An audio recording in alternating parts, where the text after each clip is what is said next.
Welcome to Multifamily Deal Lab, where your host, Dave Lindahl, dissects recent multifamily deals done by his guests. Dave will extract what went right, what went wrong, and a number of key takeaways so your next deal may be more profitable. Welcome, everybody, to Multifamily Deal Lab. We got another excellent podcast for you. And with me is my guest, Seth Sundberg. Seth, tell everybody who you are and where you're from. What's going on, Dave? Good to see everybody and talk to everybody. My name is Seth Sundberg. I'm originally from San Francisco, now live in New Orleans. I got here 3 weeks before Ida happened, so that was a fun time, a little over a year ago. Yeah. So the reason that your situation is interesting is the fact that you did move from San Francisco specifically to this particular market for specific reasons, and you're doing a different type of properties that most people go after. So why don't you explain to everybody why you went to New Orleans? Yeah, for sure. So I actually right now let me see if I can do this. There's the Superdome right next to me, right downtown New Orleans. That's where the Patriots won the Super Bowl. We're all singing. the Saints, New Orleans. Yep. That was a good year. Yep. No, it was a good year, and these guys love the Saints, boy, out here. I'll tell you what. My partners and I started working on a property, a 68-unit apartment complex.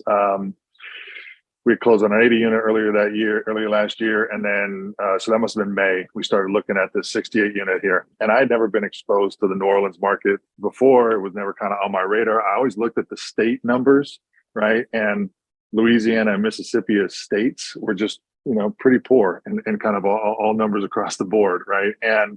But I never really kind of compartmentalized it to just Southern Louisiana. And when you start doing that, it becomes very, very interesting from a numbers wise, from what's happening here, from the city itself, of New Orleans and Baton Rouge included. And job growth numbers are good here. There's technology that's moving in. There's a lot of kind of interesting drivers that are happening here from an emerging market standpoint. So we closed on the 68 unit, and we have a few. Go ahead. Let me stop you right there. How did you get exposed to that 68 unit? How did that come in?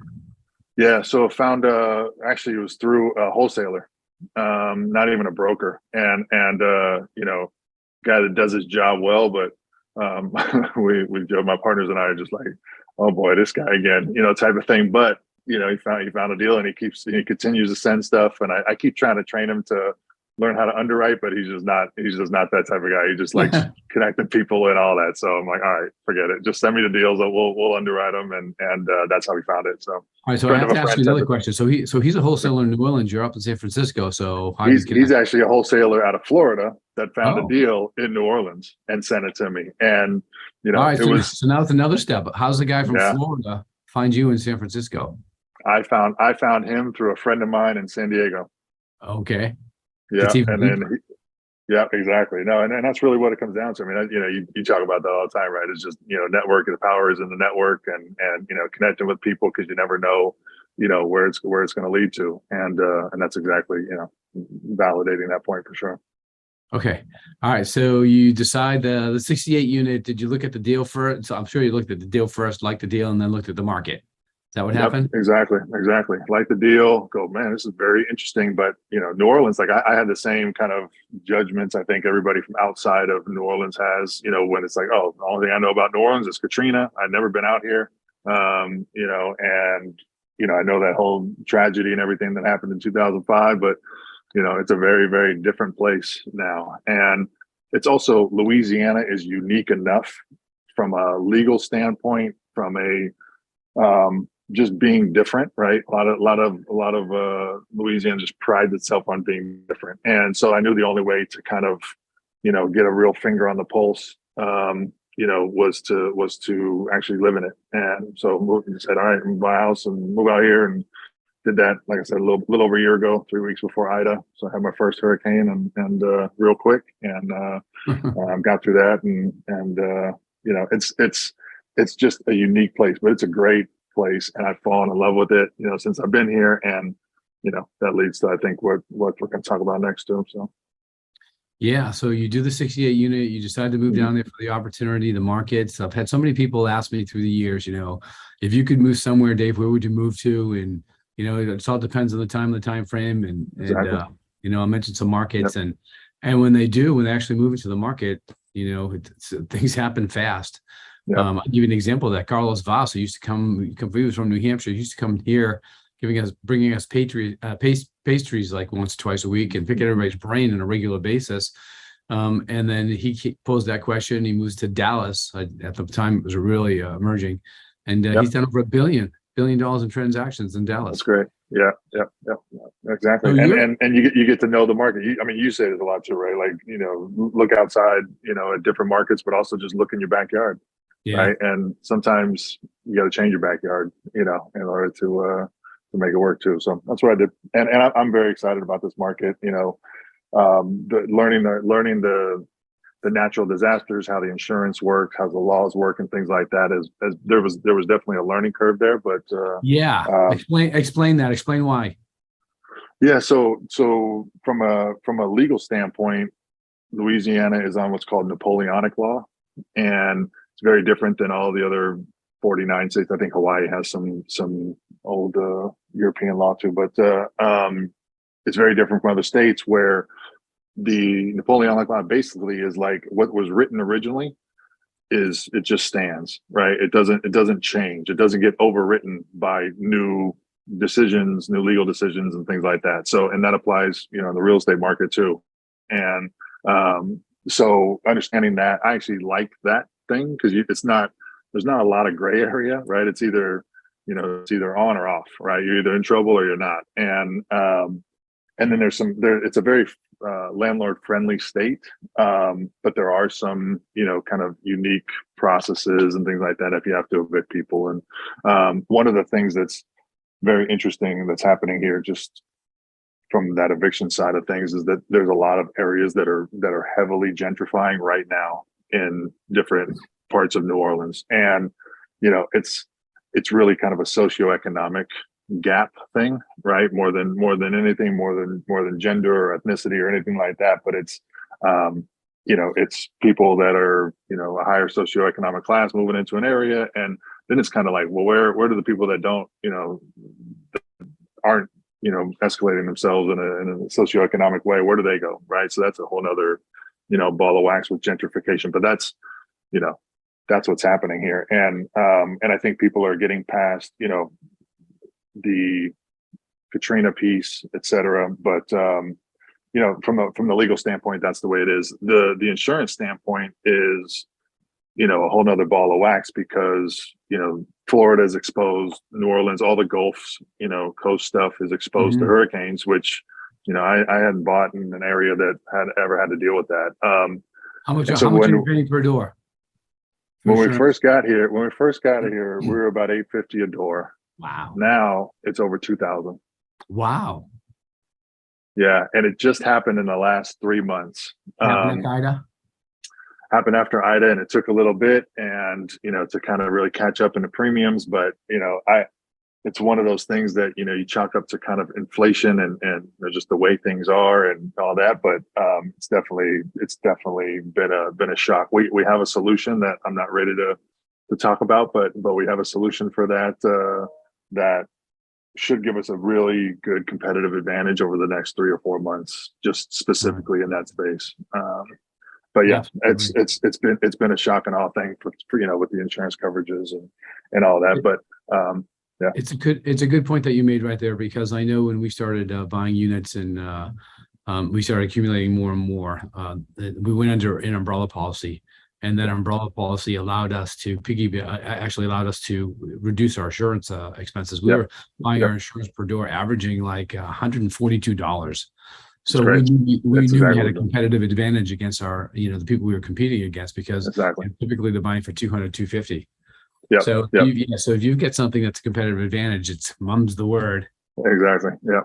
So it's exciting to do that. So we have I think a little over 500 units kind of in the pipeline that we're working through now, and dealing. It's a interest rates rise and all that, so we're working on kind of retrades and things like that, and just to compensate and using the insurance kind of debacle as a way to, get better terms, on deals, better price points, et cetera. So, but it's still early in that kind of space. So sellers, I don't think, are really ready to kind of go, oh, okay, like I have to offer some better terms in order to make this work. So there's like a 2-quarter lag, when all these things start happening, and then the sellers actually accept it. So you went from the 68 unit. What else have you purchased? We got a 24 unit that we bought in Baton Rouge that we're doing. Some of the stuff has just been a quicker turn. It took a little while to learn the market. It took a little while to kind of have broker relationships, see what kind of pockets that we wanted to be in. And, I mean, I think what we're going to talk about next is the smaller stuff, but like the big stuff, it just takes time, right? I mean, there's no, you just put as much as you can on the top of the pipeline and work it through, and, and work the system and see how it comes out the back end. But it takes time to run through all that, right? And then you add some of these macro factors in with, like I said, insurance shifts that have happened over the last couple of months, plus the rising interest rates and how that impacts price points, et cetera. So, so the interesting thing is the fact that you pivoted to smaller properties, which is very unusual. So can you explain, the thought process behind that? Yeah, for sure. So I mentioned, kind of these areas that are just clearly gentrifying, right? I look for places where I call as soon as the hipsters move in, it's off to the races, right? Like, and price points go up, values go up, rents go up, et cetera, right? And both of my sisters I would consider hipsters, even though they're on the upper echelon. So I get to go, hey, every time I talk to them, I'm like, you guys are moving into this area, you guys are moving into that area. And they just tell me to shut up. But so that's happening in a bunch of different pockets, and there's still remnants of Katrina in some of these properties, right? So there's properties that are just kind of dilapidated, but in these very, very nice areas, and so we're just go, well, it's not necessarily the thing that we're going to focus on, and we're just going to kind of, be a part of the continued improvements in areas. And also, as we hold, our bigger stuff for long term, right? Then it impacts, positively those properties as well for our investors too. So we get to do some of the short term flips, be a part of the, ingrain ourselves more in the market, and they're fun. They're good deals. There's value there. One of the things I love about this market is just there's value. It's some areas are just, hard to make work, right? From maybe, continues to rise, maybe continues to do all this, but it's tough to, justify true value, in a lot of different markets right now. And here the value is easily justifiable, right? And then some, and there's still a lot of upside, I think, to go. So, so we started doing the small ones. Yeah. So who introduced you to a smaller property? Did somebody come to you and say, hey, I got this deal, you're interested? And you thought about it and like... Yeah, kind of. So friend of a friend that knew I moved here introduced me to another friend of his, and this guy knows a bunch. He's originally from here. He actually lives in Houston now, but he knew some people that were here that had property here for a long time, or just, tired of managing it, tired of dealing with it. And so we looked at a bunch and kind of cherry picked a couple that we liked out of there. And then from being here over the last year, I've met the third largest landowner here in New Orleans. And we become friends and hung out a bunch, and he's a good guy. And he lives in Miami as well as here, and has a bunch of stuff out there, and actually in Boston too. And he's getting involved in some marijuana stuff in Boston, actually, some marijuana farms, which is very interesting. But he's like, hey, we just got to know each other, and he's like, hey, I got all these portfolios. I'm considering, kind of letting some of them go. Are you interested? And I said, yeah, absolutely. And he's got some of these smaller things. I said, let's start with the small ones. We'll get them done quick, and see how we work together. And while we're processing some of the bigger projects that you have, and that's how we got some of this duplex portfolio. So then you realized that there's a lot of opportunity there, and started sourcing your own. And we're just, right now we're doing a bunch of these smaller ones just while we're working through the big ones, and yeah, I mean, there's a lot of people that just send stuff. There's a lot of just opportunity here. There's a lot of these properties that, are 1,800 square feet and, $100,000, $150,000, but are in, four, five, $600,000, post renovation areas. And wow, it's kind of like, while we're working through the big stuff, and this is a, it's a tier 5 large city, right? So it's the smallest cities of the top tier, right? So there's not a ton of the big stuff that turns all the time, right? So it's kind of like, okay, we have our finger on the pulse. Good. We know where we want to be. We know where kind of the path of progress is going, where the emerging stuff is, where technology is coming in, things like that. And, it's kind of just picking and choosing, on the small stuff, what we want to do while we're closing on larger projects. And we'll hold the large stuff for 5 to 10 years. And then, these smaller ones typically we're just going to come in, renovate, and put back on the market. So give me the numbers on those small, like typical smaller deal that you're doing. So we're buying this portfolio for it's 4 duplexes. They're anywhere between 1,300 to 1,800 square feet total. So, but all 2-in-1s, and we're buying this portfolio for $555,000. 8 units for $555. Yeah. And then we're putting $397 for construction for all of them in, and that's with a contingency, et cetera. And they're between 1.4 and 1.5 million from an after repaired value. So we're in it, we're in it 950, and it's 1.4 to 1.5 after, and so it's there's good meat. It's not. What's your turnaround time? I have a good GC here now, but that was really hard to find. We had to go through a lot of folks just to, kind of find somebody that's worth their weight in gold. And we have that now. So, he's going to need 3 months, on these things at least. And so I'm estimating a 6 to 8 month whole time. Nice. That's a good return. Yeah. My theory's always been, when you finally find a good one, then they refer you to all their good friends. You find absolutely. Yeah. Yeah. And the thing here, I mean, the market is competitive. People that know this market are good, but a lot of folks I found are from New York, New Jersey, that are investing in this, or that have been investing in this market for a long time. And it really isn't, you don't hear much about the West Coast. I don't hear a lot of investors coming in from Texas yet or anything like that. But, Elon Musk is looking at putting a lithium ion factory, a battery making factory out here in Louisiana. And how many jobs?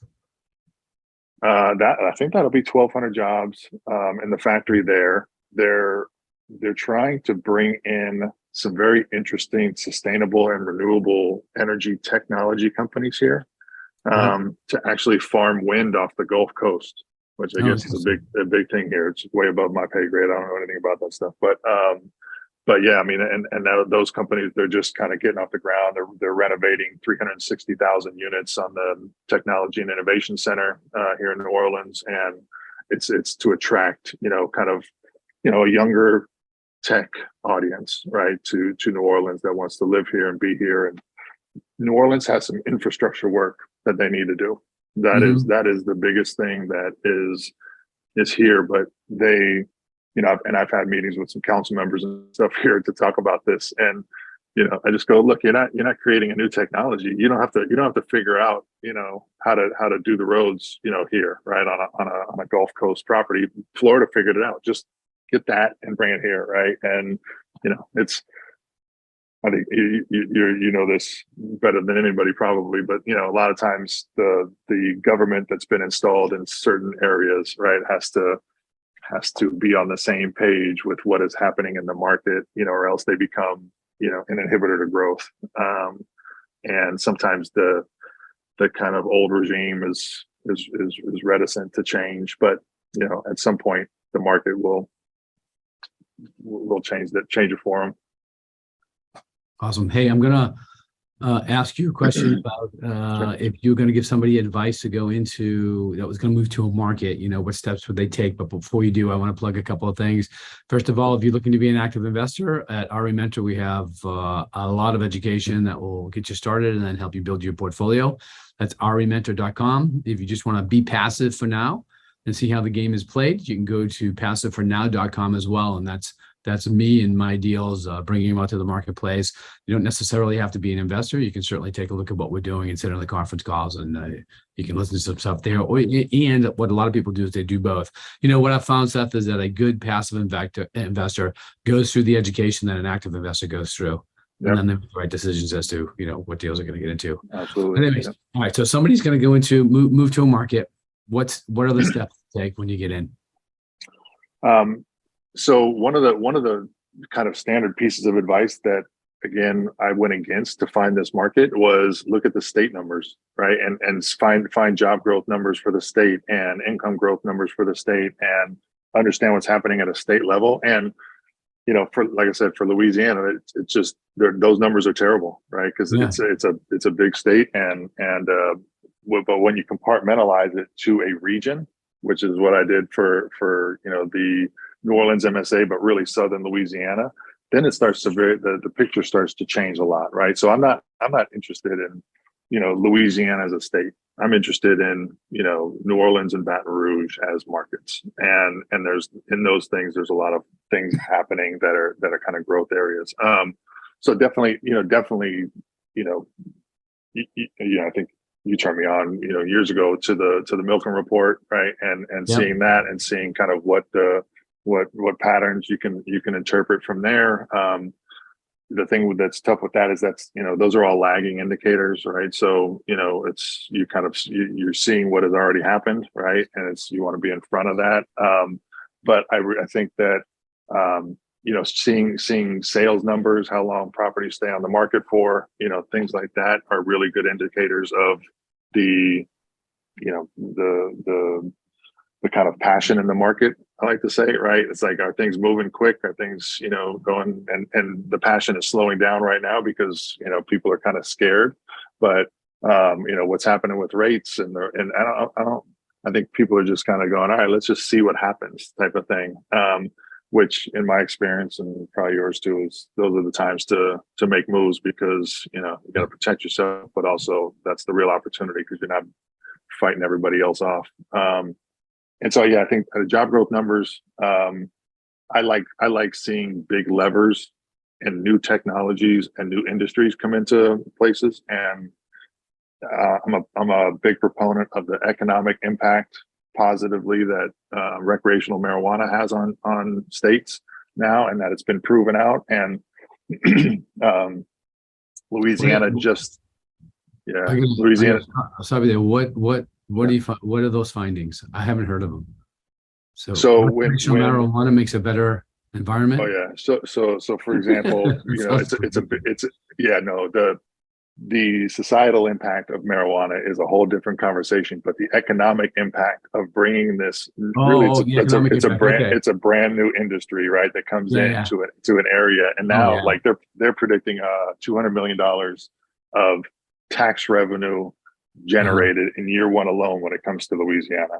Right. Now it's medically approved, and they just decriminalized it for possession in June of last year, which again is a big thing. It's totally late in the game, and it's a big thing from Louisiana laws like that we talked about. Right. Those don't get changed. Unless it's going to be either on or off. So that's the beginning of it coming here. And $200 million in the first year with the new industry does a lot towards infrastructure improvements. Like I said, there are a lot of technology companies specifically in the sustainable and renewable energy that are coming, here to New Orleans. And, those are kind of the big drivers that I'm like, okay, if these are confirmed, then that's great. There's a project. I don't know if you ever saw Zombieland. Did you see that with Woody Harrelson? Yeah, I heard about it. I never saw it. So at the end, I don't want to spoil the movie, but they go and they fight all these zombies at an abandoned amusement park, right? It's apocalyptic times and all that stuff. So there's nobody there but zombies. And it's portrayed in the movie that it's Los Angeles, but it was actually filmed here in New Orleans. Yeah, I heard At about the that. old abandoned Six Flags. And that's kind of the last remnant of Katrina that still stands and kind of hangs over the skyline over the city. And they've just the city has just sold that to private investors, and they got site control a few months ago, and they're doing a $2 billion renovation to tear that down and put hotels up and strip centers and Wow. houses and things like that out there. So yeah, it's a stuff like that is fun. It's definitely early in it, but people that are here just fall in love with it. There's something very. Have you been out here? Oh yeah, a couple times. Yeah. So I mean, it's just a very, very interesting and great place. And some of the stuff I hate, like I hate the roads, with a passion. But it makes up for it in such other ways. It's really a great place, and I'm excited about being in the market. That's awesome. All right, well, listen, we're going to play what we call lightning round. Okay. And what I'm going to do is I'm going to ask you a series of questions. Just to answer it the first thing that comes to your mind. All right. Okay. First question is, what's your favorite day of the week? Actually, Monday. Oh, okay. So do you have I remember when I first started investing and things were going, and I was, the way you're describing New Orleans is you're really describing Brockton when I first started as well. Oh, similar things yeah. were happening. There were properties that were it had been blighted for a bit. The shoe industry left, but then there were these great properties and these really crappy properties and really great market neighborhoods that we just go in and renovate and make a ton of money. So I used to have this attitude. People talk about, oh, it's Monday. I'd be like, I wake up Mondays like, oh, it's Monday. How much can I get done this week? Yeah. Awesome. Yeah. All right, cool. Exactly. That's a great place to be in your head. What's the nickname your parents called you? Get inside. I don't know. I don't remember. Get inside. Yeah, like they used to scream at me all the time because I was outside all the time when I was a kid. God, they even have a nickname. Some friends call me Seven because I'm 7 feet tall, but I don't know if my parents ever had a nickname for me. I'll go to the next one. What movie would you recommend to somebody else? The Lion King. Would you rather be able to speak every language in the world or be able to talk to animals?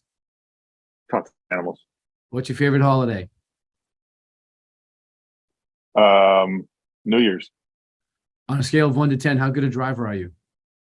12. 12? Yeah, pretty good job. You have to be out here. My skills have been honed in New Orleans too. I'm going to ask you, what's the last book you read, and what's the best business book you've read? Good to Great is the last book I read, and awesome. I think one of the best books I've ever read was Outwitting the Devil by Napoleon Hill. And he wrote Think and Grow Rich as a real business book, but Outwitting the Devil was a great business book and life book, all the way through. I haven't read that one. I'm gonna check it out. What age do you want to retire? I don't think ever. Yeah, I get that. All right. Well, the final question: is it wrong for vegetarians to eat animal crackers?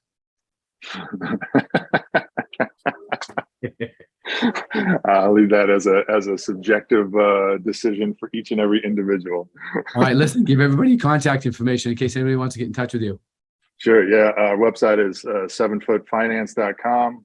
Seth at 7footfinance.com is my email, or Instagram, Facebook, all that stuff as well too. So and if anybody wants to chat about the market, I'm super pumped about it and happy to share, pros and cons, all day long about it for sure. Awesome. Thanks, Seth. So that was another edition of Multifamily Deal Lab. See everybody next time. Cool. All right. That was awesome. Yeah. Thanks, man. That was fun. Went smooth. Yeah, you're an easy guest. It's just like, you're a great host, man. Obviously, you've honed your skills over years and years of doing this for sure. It's impressive. Yeah. It's just, it's built in at this point. Yeah. So you going out to me partnering? Yeah. I'll be out there. Awesome. All right. That's coming up pretty soon. That's less than a month away almost. Yep.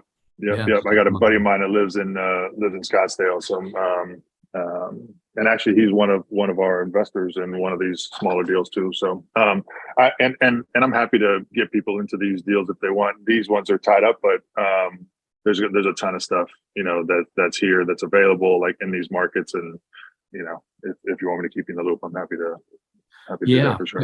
That guy that is doing stuff in Boston, does he live in Boston? Does he have a place in Boston, or he just visits? There's a place in Boston, Miami, and New Orleans. He's been here in the market pre-Katrina, in New Orleans, and then he's over there. He's going through. He's a good guy. He's going through some stuff with Fannie right now. That's pretty public, just because like we made similar decisions on acquisitions, but we have different ways that we manage, believe that we should manage properties and hold assets and stuff. And he also got, some of his properties, during COVID were kind of in the fringe areas and things like that. And that posed some challenges, and then Ida happened. And so he's been battling kind of publicly with Freddie. No, he's with Fannie, and on a few of his properties. And he's just like, I'm just so tired. I'm ready to get out of this market type of thing. I don't want to deal with these Fannie crap anymore. And, he wants to do marijuana, and he has a bunch of Taco Bells and KFCs and stuff like that too, that he does, and gas stations. And he's just like, I'm ready to do marijuana. He's like, I think that I love that space, and he's fired up about it. He's like, let's talk about it. Take over these other. Maybe you can connect me with him. I'm starting a group. We're going to meet at the Harvard Club like once a month. It's real estate guys, but I want to open entrepreneurs as well. Yeah, for sure. A bunch of people sharing ideas out there in Boston. Yeah, absolutely. That would work. Maybe you can do a 3-way email. Yeah, we'll do that for sure. He's a good dude. Awesome. Absolutely. Cool. All right, then I guess I'll see you. Fun. Yeah, again, next time I see you, I guess I'll see you at Ultimate Partnering. Sounds good. Carve some time out. Absolutely. Let's do it. All right. Thanks for having me on, Dave. Yeah, it was fun, man. All right. Take care. This has been another edition of Multifamily Deal Lab. If watching on YouTube, please be sure to hit the like button, the subscribe button, so you don't miss the next session, and review the contact links on this page.